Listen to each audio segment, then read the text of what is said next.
I guess we can get us started if there's no objections. Good. No, not at all. You want to do an intro, Rob? And just feels like it's more your episode this time around. Oh, is it my episode? I'm down. All right. Well, I guess I want to ask to start us off. We haven't gotten together like this since I think I saw it was 420. Yo, let's So how go. are we? How's everybody doing since then? Pretty good. Pretty good. Hey, can't complain, Living. brother. Just doing life. Yeah. I saw that you were in You son must Spain now. apologize. I haven't. Oh, go Oh ahead. wait, I heard something about me. No, I'm just saying you're in Spain now. Like you must be doing really good. Yeah, it's great, man. I'm gonna be here for 2 more weeks, I know. Go. Jeez. So and my girlfriend is coming tomorrow morning. So it's gonna be a really nice time. gonna pick her up from the airport. Nice. Yeah, the metro system here is great. It goes to the airport very easily, so Oh that's probably yeah, going to be what we end up doing. public transport classic. It's nice. So it's a little bit later over here. It's like what 4:05 for you guys. Yeah, what is it? 8 Yeah. p.m. for you? It's 10:06 actually. Oh shit, I was way off. Oh. I thought you were 4 hours ahead. I was telling Anthony last night. I was like, yeah, it's 4 hours ahead. Nope. Oh, No, man. no, not quite. It's late night for you, brother. You're drinking a Red Bull, I saw. Yeah, dude. The past 2 weeks I've been here, I've been working still. So I've been working until like 2, 3 in the morning. Oh Jesus. Man, Rob. God damn. It's been good. I've enjoyed it actually. Good, yeah. Yeah. Sounds like Different you're- scenery. Definitely. Yeah, Yeah, sounds like you're it's having great fun. because it can be like a Tuesday or a Wednesday or something, and you go out and like the streets are kind of filled with people, bars are open, people are having a good time. It doesn't feel like it's crazy late, but yet it kind of is. I mean, that's the benefit of like a walkable city, right? Like everything is within walking distance and everything's so accessible. Just get out of your house and it's Oh. right there. It's extremely walkable, yeah. So jealous. Yeah, I love those types of environments, to be honest. Yeah, that was me in Taiwan too. Like everything, I just go out the door and there's like food stalls everywhere. It's at my fingertips. Yeah, that was me when I went to Europe. I went to Czech, and it was pretty fun. Prague was definitely crazy during the nighttime. I might go there next year. I've been wanting to go. How long were you there? Well, I think I was only there for 11 days. Oh, It was cool. a good time. That's not a bad length of time at all. Yeah, I think that's like No, a perfect like amount the of time. right amount. Anything more than that, I feel like you're just overstaying your welcome. Yeah, you're like, dude, Yeah. I miss my place. I miss my bed, my house. No. It's hard to be on tourist mode for that long. Yeah, definitely. For me, I started thinking about my wallet. I'm like, oh my god, I'm spending so much money here. And I'm buying everything. Like, oh Yeah, my that part god. is a little bit rough, yeah. Yeah, it's a little rough, but you know, it's worth it, man. It's worth it. Yeah, definitely. I want to ask, do either of you guys have any other intro topics you wanted to discuss, or did you want to go into the just general topic that I kind of prepared for us? I mean, look, yeah, I mean, Ready the for anything, to be honest. yeah, the other day was, If this is gonna turn out like last time, I know we're gonna be talking for a while. Most likely. yeah, yeah, I'm all game, man. Like, I was talking to you the other day, Rob. It's like, yeah, just talk about aliens, science, whatever you want to do, man. Like anything from A to Z, whatever, man. Well, I'm going to let this topic evolve into what it ends up being.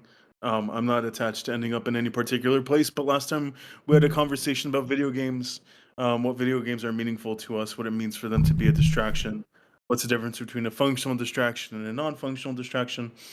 So I'm wondering what a conversation would look like if we kind of did something similar, except we talked about either like my preference would be to focus more on movies, but like more so in the context of like Stories are quite impactful in how we see ourselves developmentally, how we relate to characters, how we decide what kinds of people we want to be. So, as a general starting point, I'm just curious, do you guys feel like there's been either a character or a movie that has been particularly influential on you in terms of you just kind of wanting to like aspire to be something that represents that? That's a good one. Or it could be in a Hmm. negative way too. Like you see something and you're like, "Oh, I definitely don't want to be that." Or I'm going to make decisions that'll specifically make me not go down that path. I have plenty for that option. Damn, I gotta like really think about this one. I mean, for movies, I don't particularly watch movies or much TV shows nowadays. Like my main thing right now, I guess, is I watch a lot of. I mean, Anthony knows this. I watch a lot of anime, which is like Japanese cartoons, and those might have a negative connotation, with people now. They're like, oh, you watch cartoons as an adult kind of deal. But for me, like, I mean, for TV shows and animes and movies, it can definitely go, like the things, the themes that they try to teach in these TV shows, whether it be functional or what was the other word that you use, like, just kind of not functional. Like for me, like it teaches a lot of life lessons. Like I guess one thing that pops into mind, like I don't know if you guys ever seen Avatar: The Last Airbender. Yeah. Actually, just I'm watching it with my girl. Actually, yeah, for kids show, right? I mean, it's not really anime per se, but like it's something that we all seen growing up.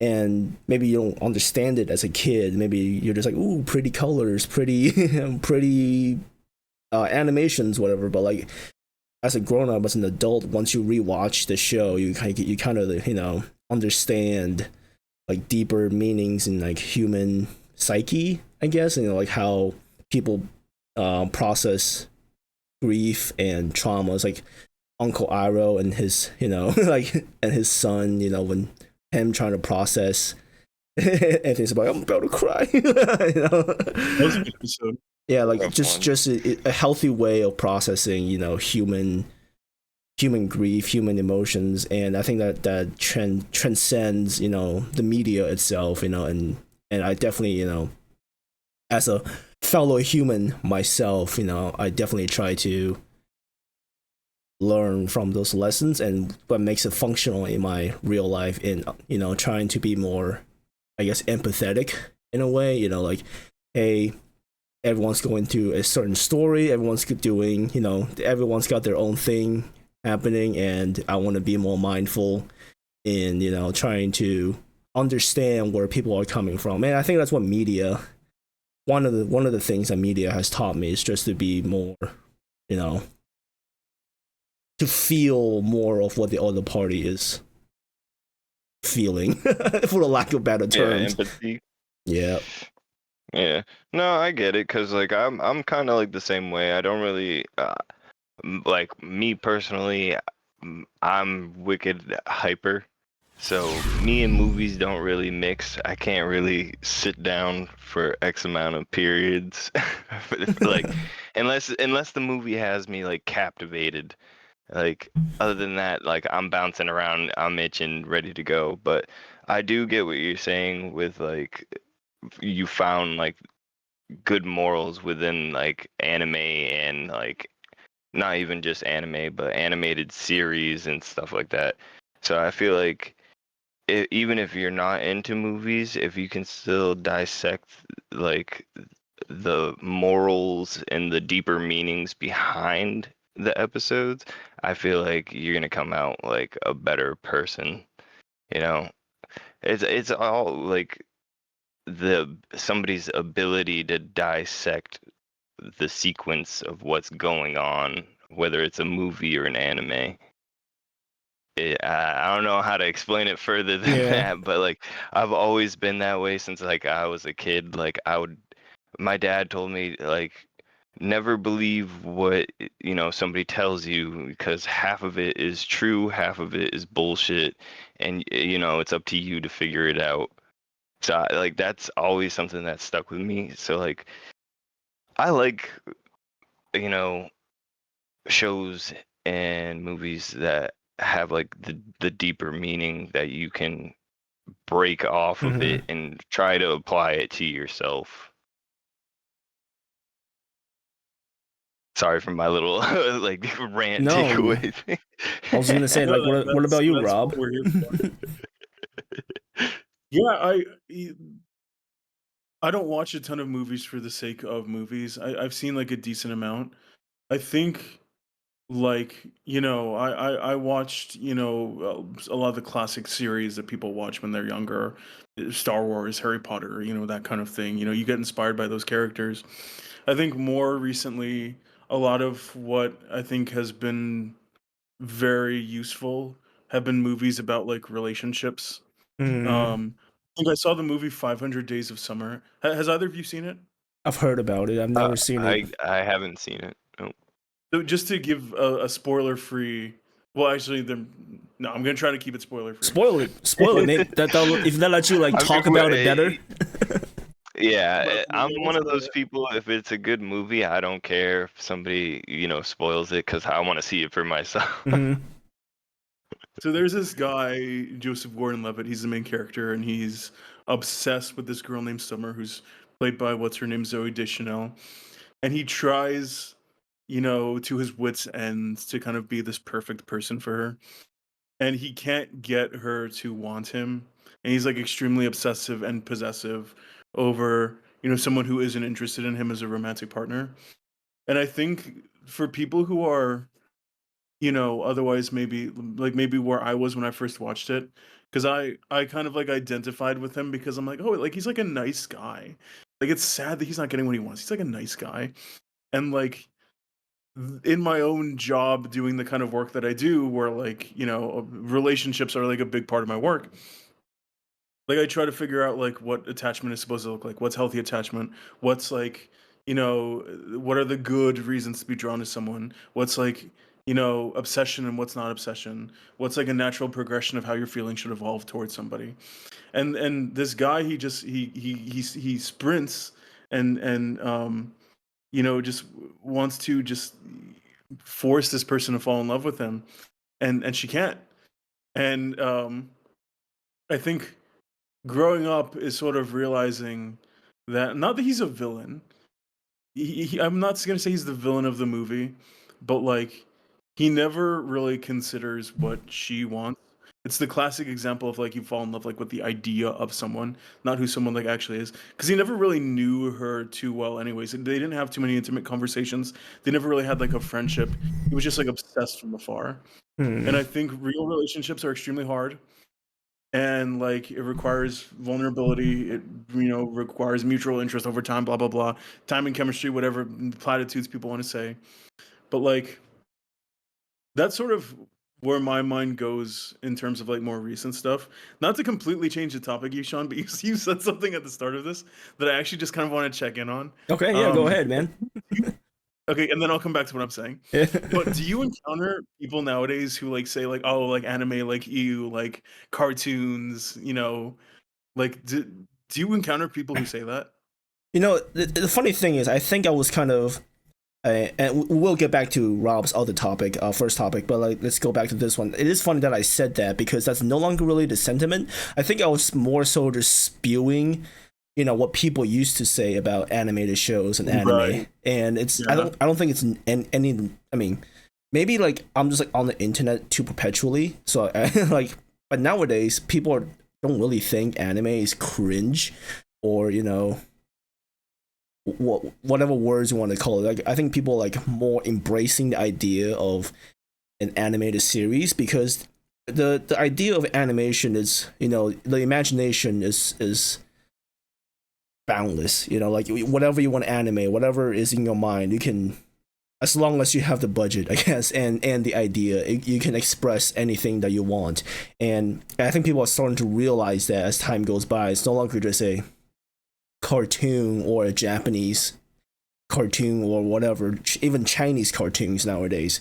It's like it's more so like a just another outlet, another piece of media that's able to express freely, the creators' ideas. I don't think people think it's cringe anymore per se, but yeah, it's just like I think nowadays it more so people I think in my opinion might be embracing that culture too aggressively. What I mean by that is that because it used to be not cool to watch anime, now people are going the complete polar opposite and like, oh, you haven't seen the most absurd anime from the 1980s? Oh, dude, you're not a fan at all. Oh, how could you? Nowadays, I feel like the internet's more going towards that direction of overcorrecting itself. Like, you haven't seen. I've had a similar conversation before. Not to interrupt. No, like I'm pretty much done. Yeah, people are just like, oh, you haven't seen. I've been watching anime since I was a kid, and even I feel a little embarrassed for not seeing some films or movies, or animes or whatever. I'm like, dude, am I a fan? Am I even a real fan? Like, what am I doing, right? So that's kind of like my take on it right now. People have overcorrected themselves. I haven't seen a ton of anime, but like my favorite movie is anime. As kind of like funny as it is to say. What is it? Yeah. Has either of you seen Your Name? Let's go. No, I actually haven't. That's I think that's my favorite movie. I might have already talked to you about this. Maybe. Have we? I don't think we have. Maybe at one of the parties. If you did, I was drunk as fuck, so I wouldn't know. No, I mean I hear him though. My favorite movie is also an anime. It was Howl's Moving Castle. I've seen that one. Yeah, Calcifer was like my favorite character. I thought that was like the coolest thing ever. I was like, a talking flame demon? Like, what? Like, that's cool. Okay. Yeah. But I do agree with you with the whole people are like aggressively getting into it now. Cause I mean, I've had conversations with people and they try to do like what you said exactly. Like they try to like shame you in a way, like, oh, you haven't watched this, dude.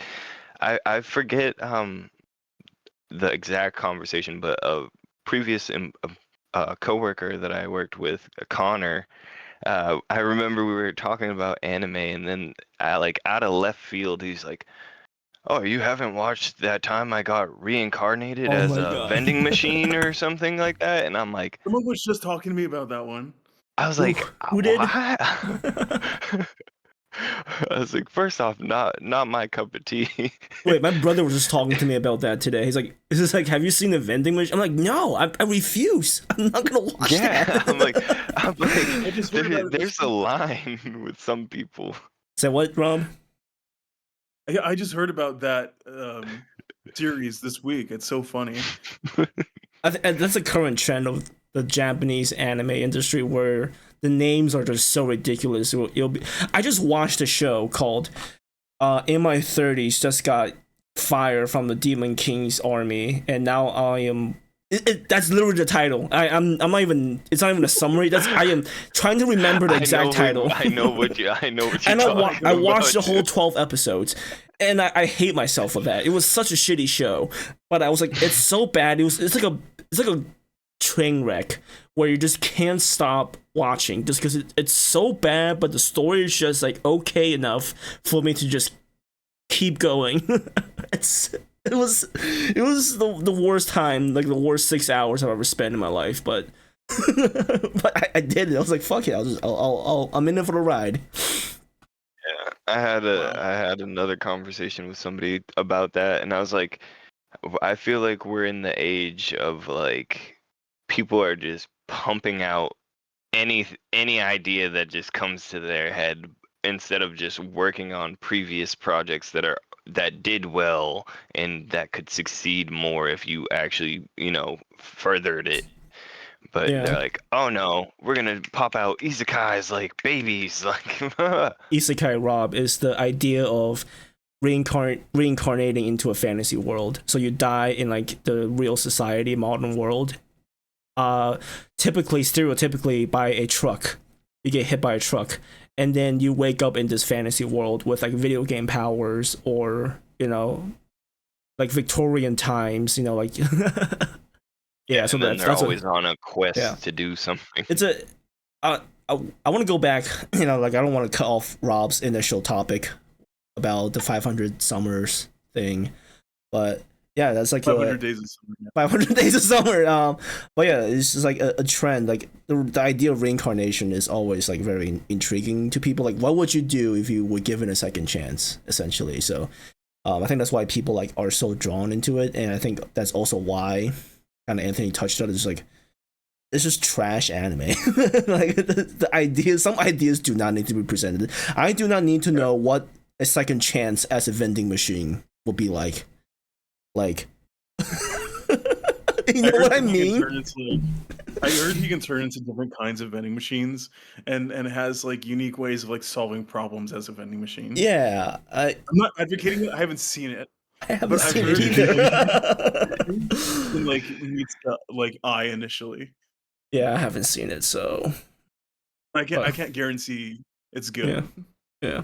But yeah, you were talking about the idea of the film and like relationships and like trying not to force feelings, and like maybe like where you're like trying to tie it to like your personal life and how what that movie taught you about interpersonal relationships and stuff like that.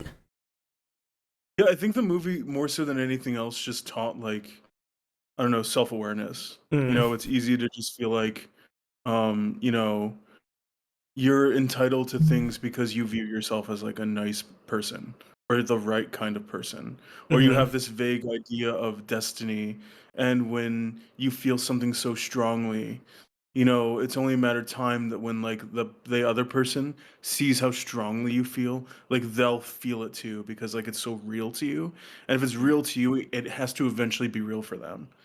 Like So what would it be the idea of like delusion? I feel like Yeah. it's like a negative manifestation type deal going on. Like they want something so bad that they're willing to do anything to achieve it, kind of deal. That's what I kind of get from it. that's a good way of putting it, negative manifestation. Yeah. I mean, Because personally speaking, there's yeah. obviously good manifestation where you want to bring something into existence and you do it in like a positive manner, and then there's a negative side where you manipulate things and try to make yourself seem like a good standing person when in reality you're a bad person that's taking advantage of people. Oh, yeah, I kind of look That's at a good way it. of putting it. Kind of look at it in a angle of because that person you're trying to be with is like you have tunnel vision essentially, right? Maybe that person just stops seeing what's right and wrong because that's their whole world. That is their one life's purpose, and maybe the film is trying to teach you like, hey, don't have tunnel vision. You're gonna lose sight of all that is important to you, all that is good to you, even though this person that you're trying to seek may seem like the most important person, most the whole world to you. Like maybe like don't do that. Like open the wide, like expand your viewpoint, expand. Like don't just have tunnel vision. It's bad. You're never gonna get what you want. I mean, maybe not. Sometimes it's good to have tunnel vision in other aspects, but like for like interpersonal relationships like this, like you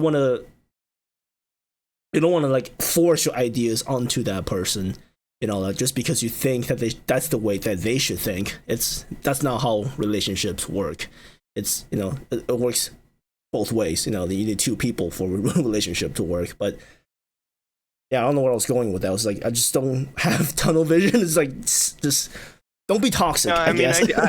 I get what you were trying to say. Like instead of like showing people, it was more so showing people what you shouldn't be doing. Yeah. So I mean, I get that. Yeah. But Yeah, I it think is it's kind of also- dangerous nowadays because of like people's perspectives on things, like Mm. and mentalities. So like you could have two people watching that same film, and one is perfectly like mentally fine, and then you could have somebody that has like some mental problems, and they're taking the negative aspects of the movie and trying to apply it to that, whereas the person that has a level head is watching it and is doing what you said, like, oh, I shouldn't do this, like this Mm-hmm. is bad, like, okay. So Yeah. it's kind of like a shitty, like same side of the coin situation. It's like, some people can get the good from this movie, and then unfortunately there's some people that will get the bad and apply it.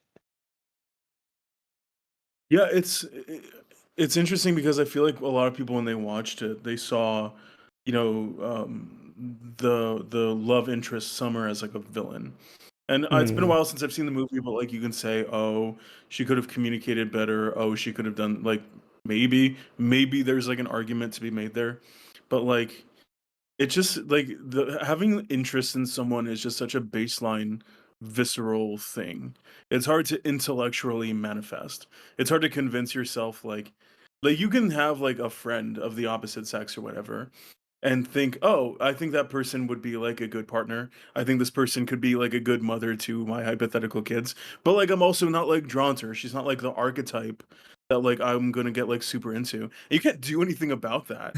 I mean, you can try but like what are you supposed to do if you don't just feel it for someone? And that's what Summer was. She didn't feel it. Like he Yeah. wasn't the archetype, that she could have been interested in. And like the idea that she's a villain for that, I Yeah, man. would find that funny. She maybe portray the villain depending on what kind of person you are. Like maybe you see her as level headed, or maybe you see her as like someone that's blind. You're like, oh, how can you not see what's good right in front of you? But like like you said, like it's not her archetype. And kind of to digress a little bit, kind of to tie in a little bit too. Like I was watching like an interview of a Chinese person, and this will be relevant, trust me. And they're like, the interviewer was like, why is it that people go for people in the same race? Like why is it like it's most like Chinese dating Chinese or Asian dating whites dating whites, whatever, etc., etc. And this guy had an answer. It's like, yes, I can recognize Europeans or people of color or any of these cultures as beautiful. Yes, they can be beautiful, but culturally and I guess in their archetypes, like Rob that you mentioned, that yes, I can recognize this person as being a beautiful person in and out, but like there's that one thing, that maybe it's culture, maybe it's whatever, whatever the person is feeling is just not it.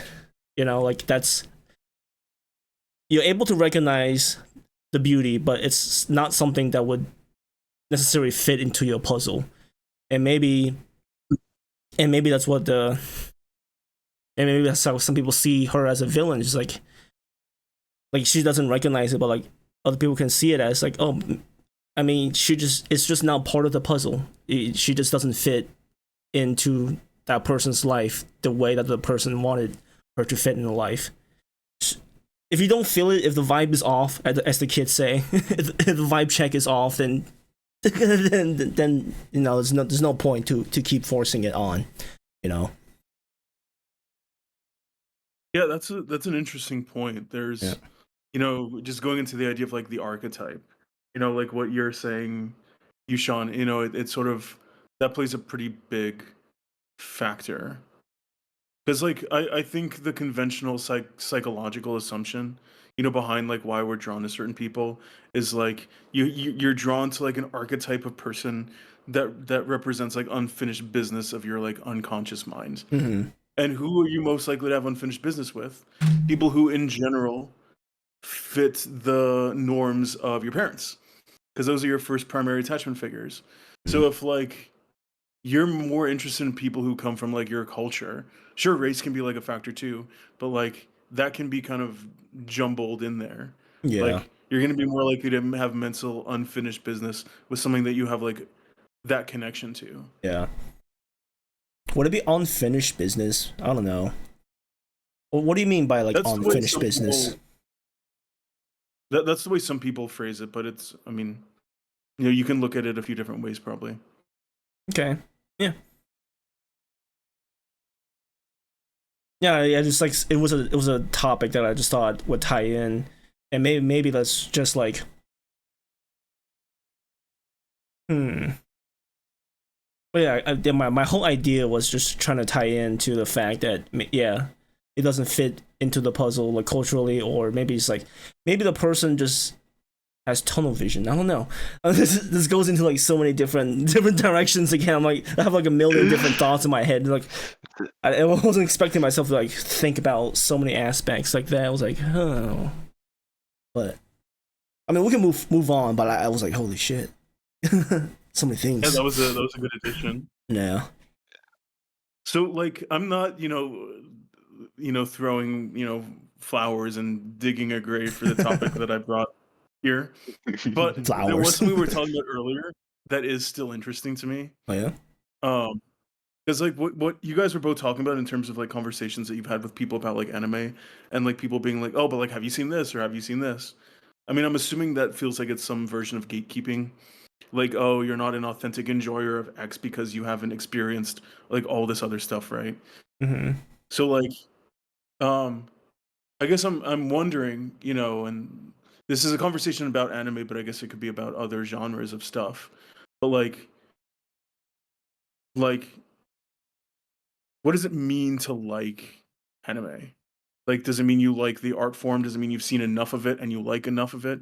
Like, if you just happen to like some isolated anime series, like, Uh, so is there for room to like say me, you're a fan of anime without like, or are people always going to be like gatekeeping because they think that like, you should be getting into it like for the sake of getting into anime?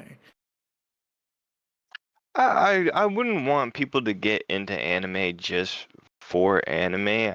Me personally, I would want them to take away the deeper meanings behind some of the like the what I would say better anime is like the ones that actually have like the good plot, the wicked good character development. Like you see the pain from these characters, and you can relate from similar situations in your life, and you see them overcome it, you know, further their progression in life, and cut ties with the weights of the guilt or whatever they experienced in their past. So it's really refreshing to see that. So when I suggest an anime to somebody, it's more so like I want you to like take apart like this little bit of knowledge, because I can't explain everything to people because they're not going to get into it. I can't be like, you're going to love this because this sequence right here made me feel like this. It made me feel like I could freaking overcome some bullshit in my life. But if if you like give them the little Easter egg of like, oh dude, you got to check this out. Like there's some good stuff in there, you know. I that's what I do with anime. Like I'm not so much of like I can say I am one. I do like battle sequences and stuff like that. So I will be a sap for some animes that are like out of the box if they got good fighting. Yeah. But a majority of my stuff is like I Yeah. want you to take away from the story. Yeah. For me, like I like anime mostly for the story. Sometimes I just want to watch it just because I want to shut my brain off. And that's why I think that's why I watched the the 30-year-old retired and I joined the anime I was talking about. Like I just wanted to shut my brain off.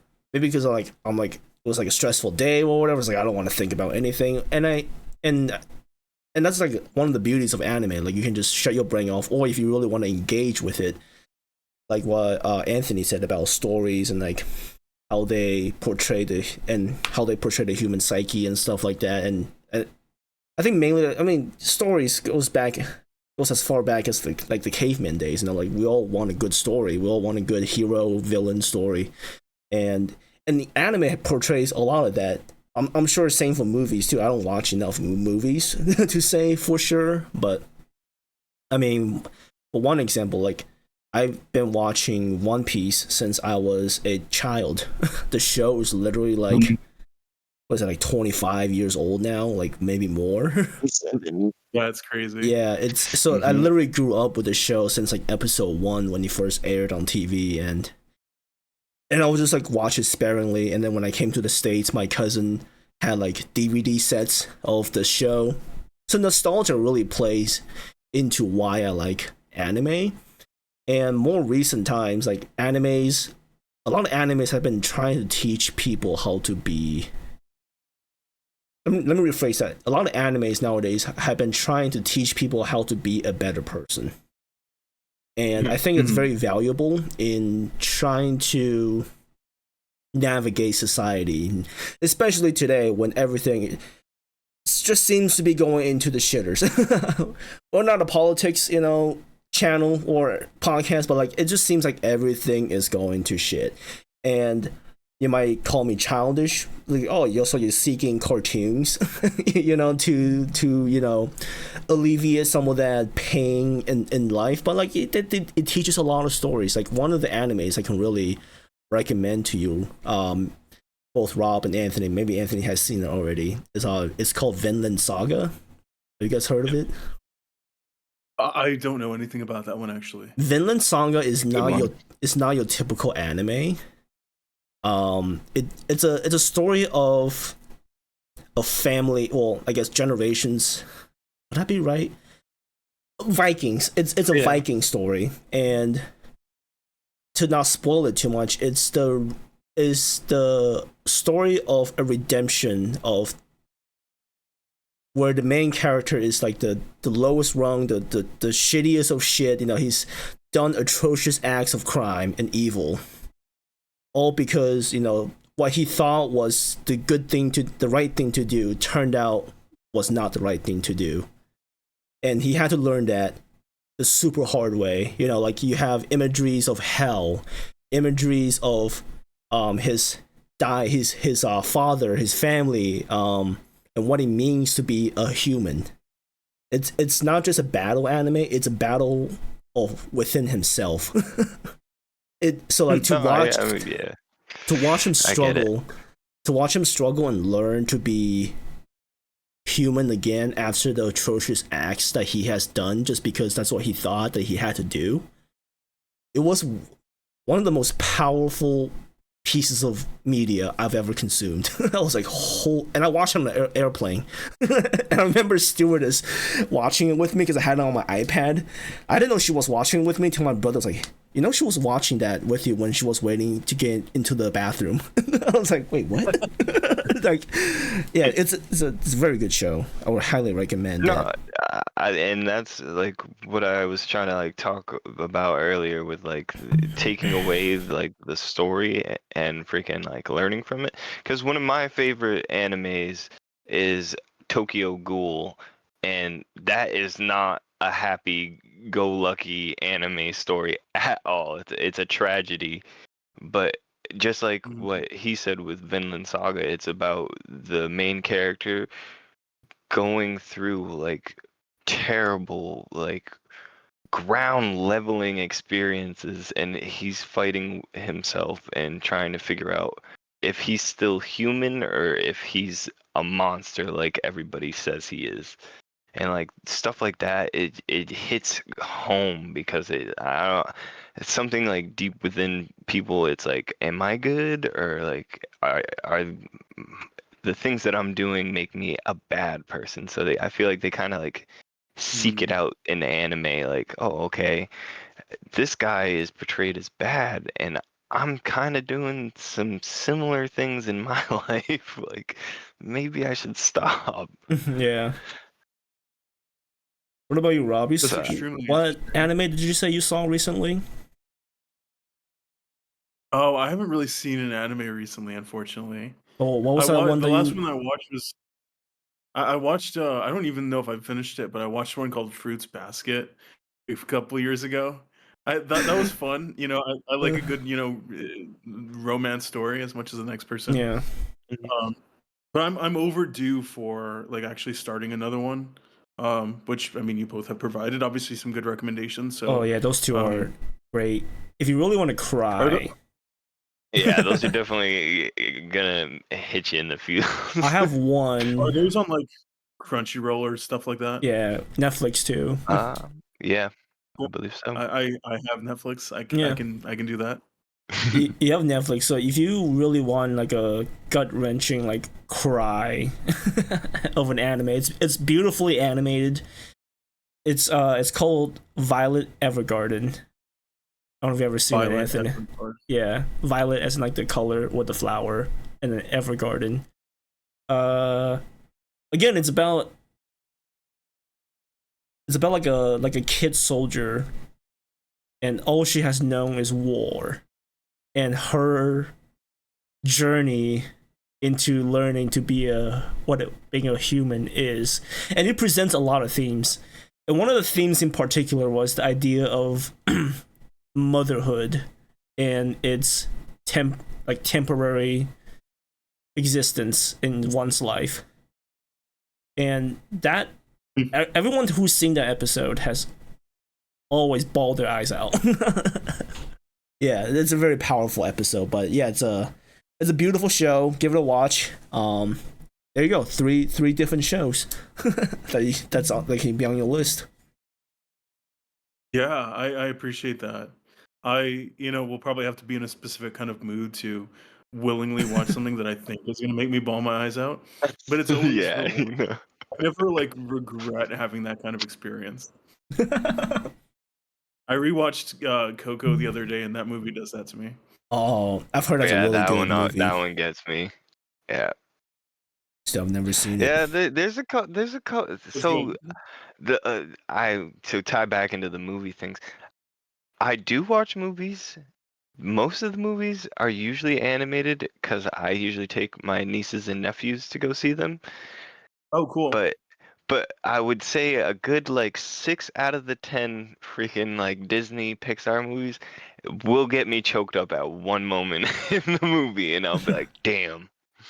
And it goes back to what I said. You apply that experience that the character is having, and you put it within yourself, and you're like, oh my goodness, could I last in that moment? Like watching a parent or a loved one pass, or lose something that's a treasure to you, like, and you see it on the big screen, and I don't know what it does to you, but it rocks you in your core seeing it, and you're like, okay, it's not just me that can deal with this, it's everybody else too. It's kind of like an eye-opening experience when you watch it. That's really cool. It's sort of like, just builds on the question of like, what it is that happens in us when we see a story that represents something like that to us. Like, you see a part of yourself in the character, you see a part of yourself in the struggle, and you see maybe some resolution or uncomfortable situation that you fear in your own life. And it might be something that you're afraid of. You might be afraid of loss, might be afraid of losing people, jobs, like other things that like are people get afraid of losing. And like, I don't know, I always ask myself that question when I see something that looks devastating in a movie or TV show. It's like, how the heck would I be in that situation? My life has been relatively easy so far. A couple things here and there that were like pretty tough, but like, you watch these stories and you see people lose their parents. Both of my parents are alive. It's just kind of wild. Yeah. And speaking of like trying to imagine like what they're going through, like one of my favorite movies of all time is called The Pursuit of Happiness. Will Smith and Jaden Smith. Sean, I think we talked about it together. Did we watch it? I remember watching it by myself a long time ago, but yeah, I watched it at Hofstra with Josh and Harry, and I don't remember if you. I don't think I was there. No. Okay. But it's I mean, yeah. Have you seen it, Anthony? Oh yeah. Yeah. I mean, yeah. It's like it's one of those movies where you're just like, holy shit, how am I ever supposed to, like, if I were in his shoes, man, like the stress levels I would be going through, and just the hustle bustle, like just just trying to get through another day and then trying to protect your son at the same. And it was like such a powerful story to me. Like just still being the best person you can and then still succeeding despite everything that has come down and despite your circumstances and stuff like that. And him selling what was he selling, like the X-ray machines or the portable X-ray machines? It was some kind of medical equipment, yeah. Yeah, that was like him trying to learn to be a good salesman and him losing, these $1,000 pieces of equipment getting rejected. The emotional rejection, perseverance, desperation is a big theme in that movie. And it teaches you to just keep persevering, and eventually there's some kind of light at the end of the tunnel, and you just got to keep pushing. I mean, yeah, it was one of the.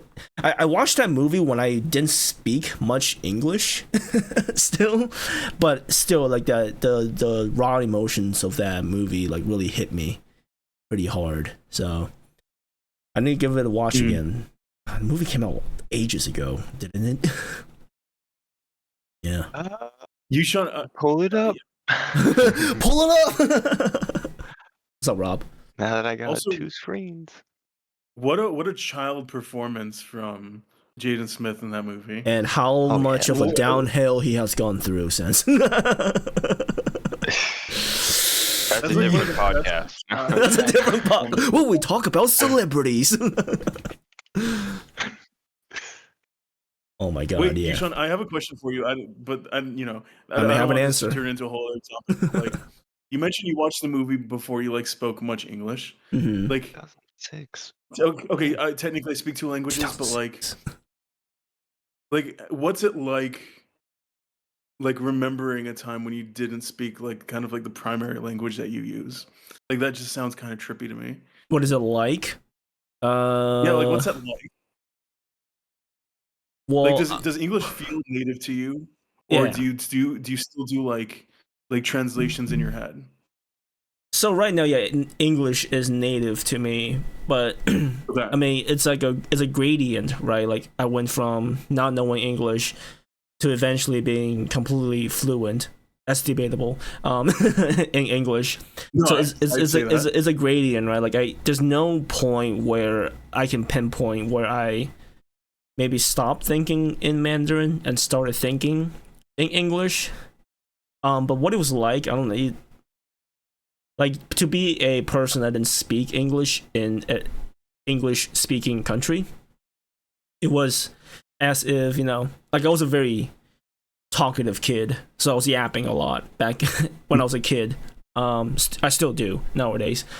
And it was the inability to do so around my peers was particularly difficult. And I mean, I remember days just being like maybe crying coming home from school just because I was like, Mom and Dad, I can't talk to Oh my gosh. anyone.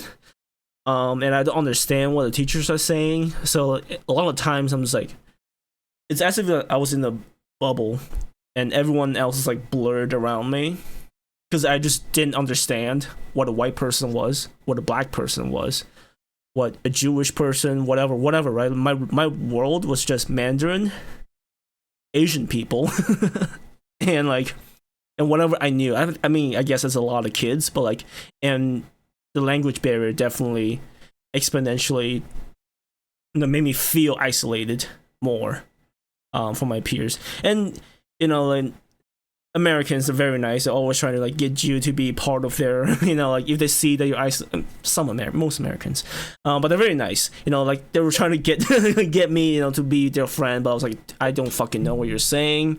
I don't know who you are. Like, this sucks. I don't know what you're saying. I don't know what the teacher's saying. I don't know why the teacher's mad at me. I was like, I'm just a kid. Like I don't know what I'm doing. It's definitely hard going to a different place and not knowing the language. Yeah, I mean when I met 100%. Anthony, I probably still spoke like pretty broken English, and Yeah, it was a little broken when we first met. But, yeah, definitely. I mean, his ability to pick up on like just even the street slang and freaking like slowly integrate himself into it wasn't even that long. It was probably like a year or two And then Yeah. he was like, oh, talking like a normal freaking mass kid, like, oh, hey, fuck you. Yeah, I was in pure survival mode. I think that's the best way to put it. You know, trying to pick up as much language as possible, and most of the time, slangs are the easiest to pick up because that's how the regular, the regular Joe. That's what how they speak, and that's what they say. So that's obviously the easiest way to pick up. So a lot of slangs growing up for sure, and to learn to speak properly came a little later, I would say. So that was my experience. Well, that's so interesting. Oh, and then kind of to go back to The Pursuit of Happiness and to watch it as a non-native speaker or someone that's just picking it up. I guess the feeling of desperation I really felt or jived with, because I too was desperate to assimilate myself into this culture, to this world, and just like how Will Smith is trying to succeed and desperately doing so, and then to provide a life for his family. And I think that resonated with me. It was like, hey, my family's doing the same thing. Not in the streets, obviously. We had roof over our heads, thankfully, but we also didn't have the best circumstances. We were like, my family and I were packed, all four of us, in one room. Like there wasn't a lot of, we had tons of roommates, mostly just co-workers, and no privacy whatsoever. So in a sense, I guess I related to that, or The Pursuit of Happiness, where they were jumping from place to place, no privacy, sometimes sleeping in the streets. That's kind of like how I felt. I had no privacy. The four of us were stuck in one little room, sleeping together. So, and not knowing English, I was like, but I understood the emotions coming from that movie for sure. I think I pirated that movie. That's when uTorrent was very popular. I was like, yo, I can watch this movie for free. Fuck yeah, dude. Let me get in that. I remember those days. Oh, dude, just risking your family PC just so you can watch a movie. Yeah, I did that so much. Yeah. I was notorious with music and doing that. Music, oh my god. Yeah, and then if you weren't lucky enough, you'd download a link, and then it'd be like, President Kennedy is innocent, and you'd be like, damn it. What is it, LimeWire? Oh my god. Yeah. Oh, There's like days. LimeWire, FrostWire. Yeah. And to I guess with the topic of movies and everything, and sorry if I'm taking over a little bit. I don't know if you want to talk about anything else, Rob. I had no attachment to wherever this topic was going to go. Yeah, let's just keep flowing. I know we're an hour into the podcast. So let me know if you guys get too tired and just want to peace out and fuck off. But I can go a little bit longer. Yeah, I mean, with the idea of movies and video games, right? I think video games nowadays are just one long movie. That's 30, 40 hours long. Most video games, like AAA games, even now AA games, are cinematic. It's being cinematic is their core gameplay, watching cutscenes, movies, beautifully orchestrated animations. I played this game called Expedition 33 recently on my stream. I played the whole fucking game, and it was just one giant cinematic experience. Given the game was hard as fuck, because I was about to say I saw that stream. Oh yeah, you came in when I was fighting a boss I was not supposed to fight, and I was on it for 2 hours straight. I was eventually I was fuck this shit. But that game, and I made a couple video essays about it too on my YouTube channel, just because the game hit me so hard. One of them got me 1,500 views, which I was like, holy shit. Hey. I know, my first big video. I was like, oh my god, people care. But yeah, it was the story presented. It was it's kind of, I've never seen a story like that in my life, and just the fact it was developed by 33 people. I don't know, Expedition 33 developers. it was a crazy, nice. crazy game. It's Anthony, I'll definitely recommend both of you to play it. So, yeah, I'm overdue for a new game for sure. What'd you say? I'm overdue for a new game for Yeah, sure. Expedition So, like, 33. yeah, It's $40. I can afford that. That's within my budget. Yeah, not like games nowadays where they're $70. Yeah, but the game like deals Some of with them like, are going up to 80, aren't they? oh my god, yeah, games like 70, 80. Fucking GTA 6 is rumored to be $100. Oh my Yeah. god. I'm probably gonna be done gaming by the time that comes out. If he ever comes out. Oh my god. When the heck is that supposed to come out? Next year. Wow. Allegedly. Allegedly, GTA 6 comes. I mean, it just spawns the memes of like, this happened before GTA 6. We got this before GTA 6. I mean, it's true. This is May 26, 2026. Damn, they delayed this so much. Wow. Jesus Yeah. Christ. But yeah, The last time a GTA game came out, that was the year you and I met, I think, you, Sean. no way. Oh, That was 2013, right? Is that when GTA 5 came out? Wasn't it 2013? I think so. Yeah. So that'll be like the year that we met. Isn't it crazy? It's almost been 10 years since I graduated college. That's absolutely crazy. Yeah, I it's also like, graduated in 2017. oh, Jesus Christ. Anthony's over here like, oh no, we're old. Oh, dude, trust me. I had my 10-year reunion, or we didn't even have it because I guess something happened. But I had my 10-year reunion for school. I was like, oh, dude, I don't even want to go. Oh, I was thinking about that. Yeah, high school. I don't even know what anyone did. I didn't go to it for sure. I didn't go to mine. I don't even know if there was one. It would have been a couple years ago if it existed. Yeah, 2013, right? 2012, 2013. So it would have been 2 years ago. Yeah. Old. Yeah, We're it's all the crazy. same age, right? No, I believe I'm the youngest. Yeah, Anthony's a year below. What's it like, Anthony? It's terrible. How does it feel to be This is young? my last hurrah, and I only got a couple months left. Rob, you'll be 30 soon, brother. I'm gonna be 30 in less than 3 weeks. Oh yeah. Get ready, man. Your back starts hurting. Your knee starts My hurting. back's already hurting too. I had to get a deep tissue massage like a month ago because my back was in so much pain. It worked. I feel a lot better, but like, you know, it's not. I still have to do like exercises and stuff to make it go away.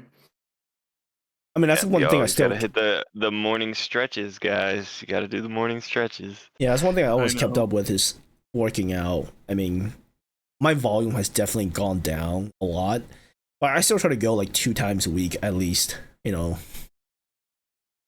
trying to stay healthy. You know, trying to be there for my grandkids. I'm just kidding. I get it. I get it. I do the same thing. I try to stay active, but I try to trick myself with like the workouts. So instead of like going for like a run, I'll just put rollerblades on and, you know, hit the bike path and do like a couple miles on that. I missed the bike But That's path. pretty good exercise, isn't it? Yeah, I mean, it's good, but like it kind of tricks your brain because you're like, oh, I'm not taking steps. It's not gonna be like duh, duh, duh, duh, duh. You're like kind of striding, and then after a while, you know, it really hits you, and you're like, okay, my legs are like jelly right now. That's me with biking. Like when I was still lived in the Cape, the bike path, just going back and forth. That was fun. That's the one thing I miss about the Cape is the bike path. It's right by the ocean. It's beautiful. Like, you know what, you're just happy to be on it. You know. I'd like to get back into biking. No. A week ago, there's a city like in northern Spain on the northern coast called Gijón, and it's beautiful, and like the bike trails are awesome, and there's like little castles, and the beach is amazing, and it's just like I don't know. I'm not saying I'm gonna move to another country, but like there are certain places where if I live there, I'm like, oh my god, I would like want to bike everywhere. Like I would, I would want to like do all the time. What is it, like Switzerland? That's like a very bike heavy country.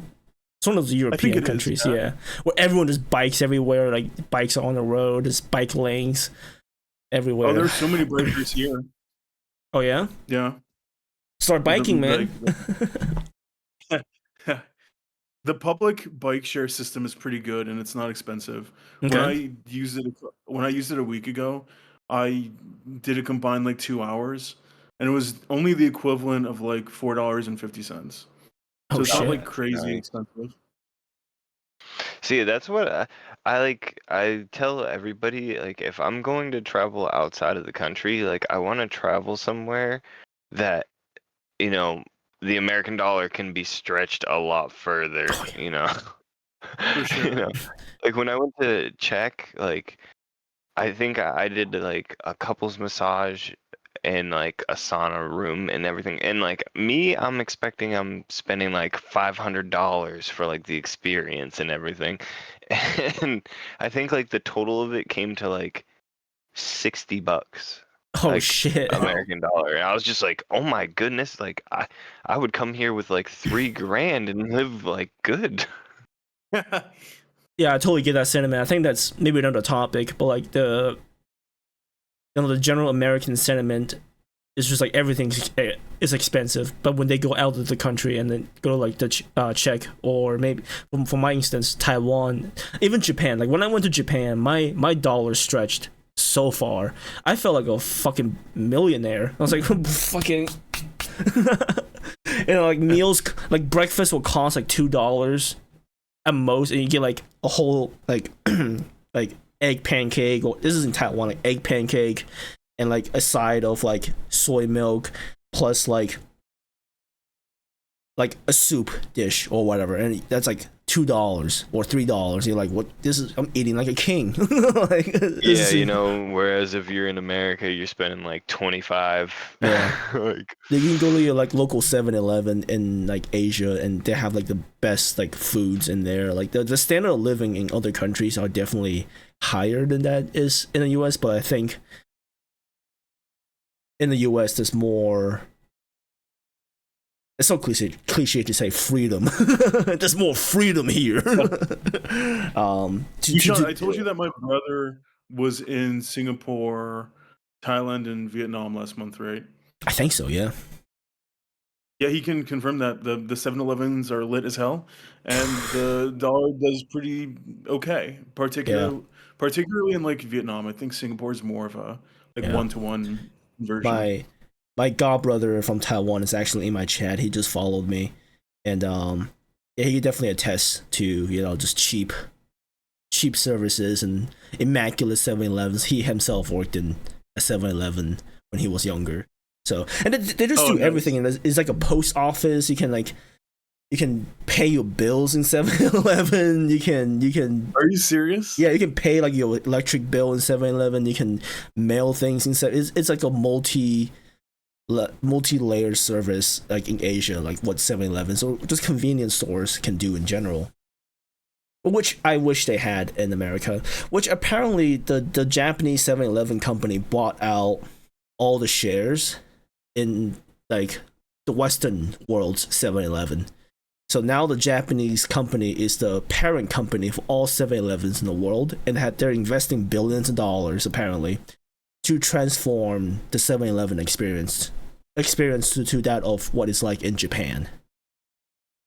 I'm like, bring it on. That's music to your ears. I already yeah, like that 7-Eleven. makes me happy. Actually, I love 7-Eleven. If it gets more elevated, I will be extremely happy. Oh, dude. Well, I mean, when I lived in Falmouth, I lived right down the street from the 7-Eleven, and I can attest that it has saved me time and time again. After drunk nights, I would just walk down and literally it's kind of embarrassing to admit now, but you get like a chili cheese dog, and Oh, then you yes. sit there and you're like, word. It's so good. Oh yeah. It's like $2 So, I mean, or something. You're like, oh shit. If that experience made me happy, them bringing that standard to America is just gonna elevate the experience even more. I'm gonna love it. For sure, for sure. Yeah. But Anthony, if you guys, or both Anthony and Rob, if you ever have a chance to go to Asia, like Japan or Taiwan or whatever, Shanghai, Singapore, like your brother went to, definitely try out the convenience stores, man. It's praised for a reason. Like you'll just be like, why don't we have this in the States? Like this is like this is embarrassing what we're doing in the States. But yeah. I got a couple trips planned out for Oh yeah. Asia. Yeah. Oh I shit. definitely want to go to Japan. I want to avoid the That might cities be an though. extra thing for me. Yeah. And then I do gotta represent the homie. I do want to go to Taipei. I got you, man. I want to go check out the temples and stuff. I'm all for that. Oh yeah. Hell yeah. The food, man. The food is definitely the number one thing. The saunas. Oh. Oh my god, I would love to experience that. I want to go back to Japan.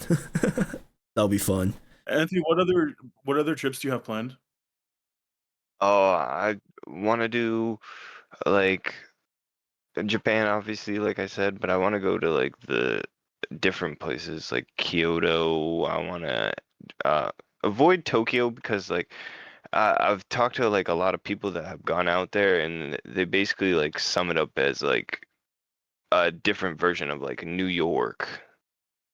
So I'm like, I don't really mesh well with that environment. I'm more of like I want to see like the older temples, like the woodworking that's done on them. So like, I also want to go to that deer forest that they have, Oh yeah, where that's in the deer bow to you. what is it? What is that? I think it's like Nara or something. Nara, yeah, Nara, yeah. I feel like I've heard Yeah. of that. Yeah, so they got deers that will bow to you because they've been trained to learn to bow to receive food or crackers from humans. It's really cute. That is cool. I Yeah. want to experience that. Yeah. I mean, I feel like I'm just like it's an excuse, but I feel like I just don't have time to travel. But I do want to continue traveling. I low key want to go to China.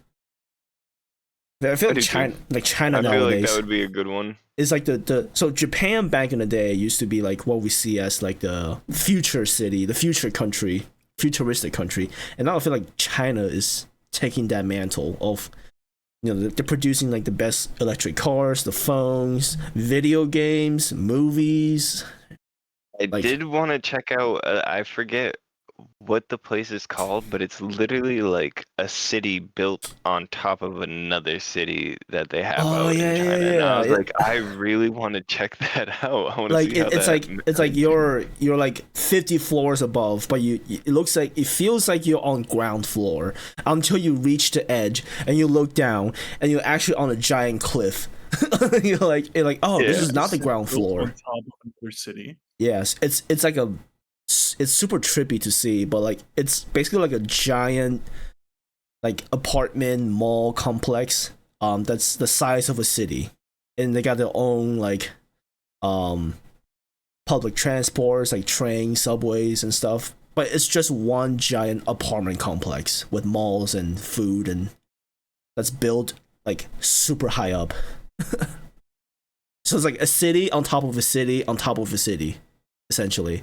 That's It's insane to pretty look at. cool. It's so insane to look at. Like, how did anyone build this? Because at ground floor, obviously, there's a regular city, and then they build like 50 floors up with all apartments, right? And then on top of that is another city with its own ecosystem, basically. I'm gonna butcher this. Chongqing?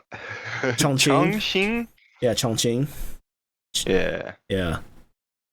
Yeah, It's I want to go insane, there. it's an insane city. So, or did they build it just because of the sheer amount of people who live Yep, in the area, or basically, is it yeah. just sort of like, oh, like let's just do it because we can? Both, I think.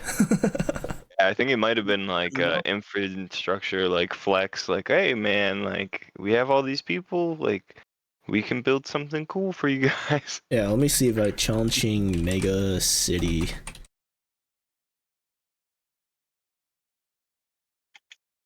I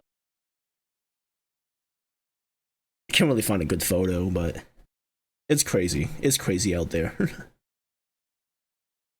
But yeah. Anything else you boys want to talk about? We're about an hour 20 into the podcast. I know Rob was like, my limit's an hour 45, and we're really pushing the limits right now for him. Yeah, I feel really bad for Rob. It's almost what, 12 over there? No, I volunteered this time. I'm chilling. I'm doing good.